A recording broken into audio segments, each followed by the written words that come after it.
Indian passenger car மார்க்கெட்டுக்கு June 2024 ஒரு பாசிட்டிவான மாதமாவே மாறி இருக்கு. 3,40,000 கார்கள் விற்பனையாயிருக்கு. கடந்த வருடம் இதே சமயத்தை கம்பேர் பண்ணும்போது 3.6% growth காமிச்சிருக்காங்க. பட் இந்த growth பர்சன்டேஜ் அனைத்து கார் நிறுவனங்களுக்கும் பொருந்தாது. ஒரு சில கார் நிறுவனங்கள் 60% மேல வீழ்ச்சியை சந்திச்சிருக்காங்க. கடந்த வருடத்தை கம்பேர் பண்ணும்போது ஜூன் 2024ல வீழ்ச்சியை சந்திச்சிருக்காங்க அப்படிங்கிற கம்ப்ளீட் லிஸ்ட்டை இந்த வீடியோல பார்க்க போறோம். நம்ம லிஸ்ட்ல முதல்ல நான் பார்க்க போறது Volkswagen நிறுவனம். Volkswagen நிறுவனம் ஜூன் 2024ல 3,260 கார்கள் விற்பனை செஞ்சிருக்காங்க. கடந்த வருடம் இதே சமயத்துல 3,394 கார்களை விற்பனை செஞ்சிருந்தாங்க. கிட்டத்தட்ட 4% வீழ்ச்சியை சந்திச்சிருக்கு Volkswagen நிறுவனம். Volkswagen இந்தியாவோட டைகூன் மற்றும் வேர்டஸ் இந்த 2 கார்களை தவிர புதிய கார்கள் எதுவுமே இன்ட்ரோடியூஸ் பண்ணப்படல. இதன் காரணமா சேல்ஸ் வால்யூம் பெரிய இன்க்ரீஸும் எதிர்பார்க்க முடியாது. நம்ம லிஸ்ட்ல வீழ்ச்சியை சந்திச்சிருக்கிற அடுத்த கார் நிறுவனம் ஹோண்டா நிறுவனம். 4,804 கார்கள் விற்பனை செஞ்சிருக்காங்க. கடந்த வருடம் இதே சமயத்துல 5,080 கார்களை விற்பனை செஞ்சிருந்தாங்க. கிட்டத்தட்ட 5.4% வீழ்ச்சியை சந்திச்சிருக்காங்க. ஹோண்டா எலிவேட் மட்டும்தான் இப்போதைக்கு ஓரளவுக்கு டீசென்டான வால்யூம் ப்ரொடியூஸ் பண்ணுது. ஹோண்டா சிட்டி செடான் மற்றும் ஹோண்டா அமேஸ் கூடிய விரைவில் ஃபேஸ் லிஃப்ட் மற்றும் அப்கிரேட் பண்ணாம இந்த சேல்ஸ் வால்யூமை இன்க்ரீஸ் பண்ண முடியாது. அடுத்து நாம பார்க்க போறது டாடா மோட்டார்ஸ். டாடா மோட்டார்ஸ் கடந்த சில மாதங்களா கன்சிஸ்டன்டா வளர்ச்சியை மட்டுமே சந்திச்சுட்டு வந்தாங்க. ரீசெண்டா அவங்க லான்ச் பண்ண டாடா நெக்ஸான், பஞ்ச் போன்ற ஃபேஸ் லிப்டுகள் நல்ல சேல்ஸ் வால்யூமா விற்பனையானது. பட் கடந்த மாதம் 43,527 கார்கள் விற்பனை செஞ்சிருந்தாங்க. கடந்த வருடம் இதே சமயத்துல 47,240 கார்களை விற்பனை செஞ்சிருந்தாங்க. கிட்டத்தட்ட 8% வீழ்ச்சி சந்திச்சிருக்கு டாடா மோட்டார்ஸ்.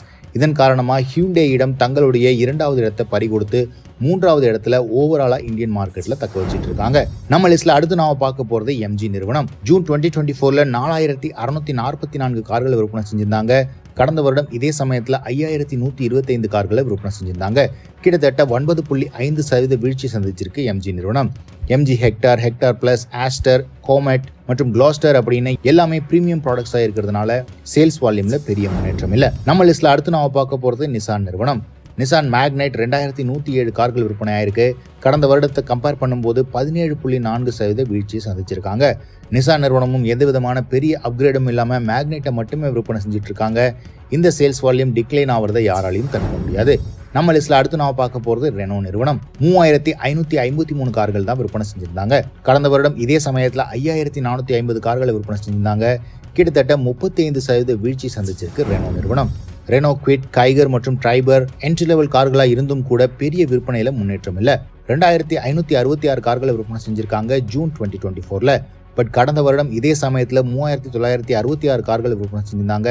கிட்டத்தட்ட 36% வீழ்ச்சியை சந்திச்சிருக்காங்க ஸ்கோடா நிறுவனம். Volkswagen மாதிரி இல்லாம ஸ்கோடாவோட குஷாக் மற்றும் ஸ்லாவியா இந்த 2 கார்களுமே பெரிய அளவுல பெர்ஃபார்ம் பண்ணல. நம்ம லிஸ்ட்ல அடுத்து நாம பார்க்க போறது ஜீப் நிறுவனம். ஜூன் 2024ல வெறும் 281 கார்கள் தான் விற்பனை செஞ்சிருக்காங்க.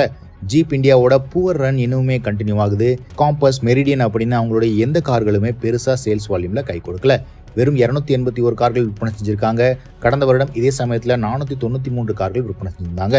கிட்டத்தட்ட 43% வீழ்ச்சி சந்திச்சிருக்காங்க ஜீப் நிறுவனம். நம்ம லிஸ்ட்ல அதிகபட்ச வீழ்ச்சி சந்திச்சிருக்கிற நிறுவனமா சிட்ரோயின் நிறுவனம் இருக்கு.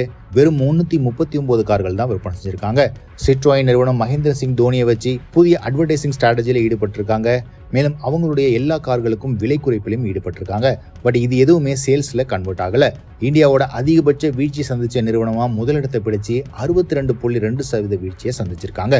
இந்த லிஸ்ட் ஆஃப் கார் பிராண்ட்ஸ்ல எந்த நிறுவனத்தோட வீழ்ச்சி தற்காலிகமானது, கூடிய விரைவில் பாசிட்டிவ்க்கு வருவாங்க அப்படின்னு நினைக்கிறீங்கன்னு கமெண்ட் செக்ஷன்ல போடுங்க.